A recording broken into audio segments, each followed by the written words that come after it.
Okay, so I was browsing Yahoo Finance, one of my favorite websites, and there was this link on silver. Obviously, I clicked on it.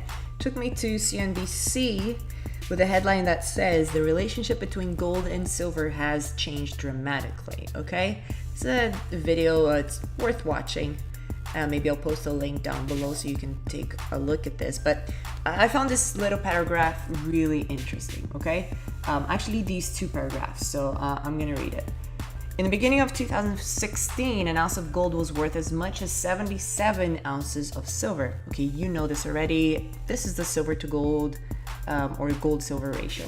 By the end of February, that number would rise above 83. Yet on Monday, okay, 83 buying opportunity. Yet on Monday, with gold trading at 13.57 per troy ounce and silver at 20 and 40 cents, the gold silver ratio is down to 66.5. While this is the lowest this indicator has been since September 2014, okay, short time frame, only a couple of years, the ratio is actually still above historical norms. So they're saying that this might be not too toppy, not just bubble territory yet, which we probably know it isn't. The average reading of the gold silver ratio is over the past 20 years, oops, let me highlight this here, is 61. Now this is the part I really want you to pay attention to. Over the past 5 years, it's about 63. This may suggest that some of the premium gold has recently enjoyed, as compared to silver, has evaporated. Okay, so it shows you a graph that goes from 2012 after the crash. Okay, we had a huge run up in silver, gold, and all things related in 2011.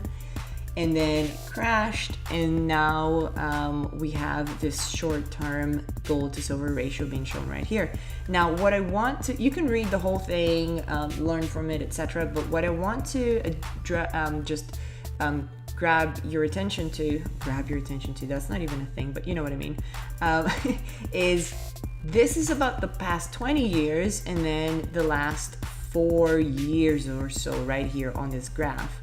Now if you're a speculator slash investor slash whatever in the gold and silver space, you might be well served looking at this, but also knowing that the gold and silver ratio over the years, and this is an article that is actually from 2012, really old too, funny enough, that goes back 324 years. Now, what happens when we go back that long? Look at this graph. It's amazing.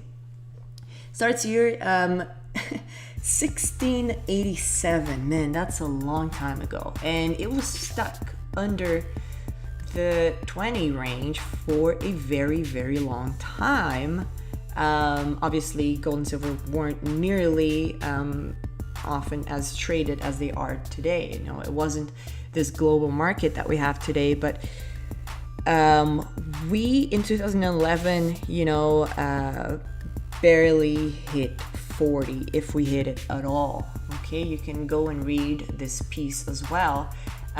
We have reached under 20 twice here. You can see it in 1921 right here, whoops, 1921, and then this looks like 1972, 73 or something like that. All we can know for sure from this graph is that silver is a hell of a deal when it's 80 and above, because it doesn't stay there too long. And if it reaches under 20, then it's just buy. Just sell. Do not buy when it's under 20. You have to sell it because it doesn't stay there either, or it hasn't in the last, 100 something years. Okay, so it's up to you whether to look at it from a long-term perspective, if you believe that it's coming down, down from what was the peak here, 80 something in the 80s and 90s and down to below 20, or whether you want to look at just the last 20 years. So perspective is everything. The longer we go without reaching under 20, the more likely we are to go under 20. But hey, we don't know when this is gonna happen, and you need to be patient if that's your outlook. Okay, just know the game that you're playing. If you're impatient, if you want to trade in and out of this thing, then you should be looking at a short-term gold silver ratio map or graph like this one here. Okay, just know the game you're playing, and don't ignore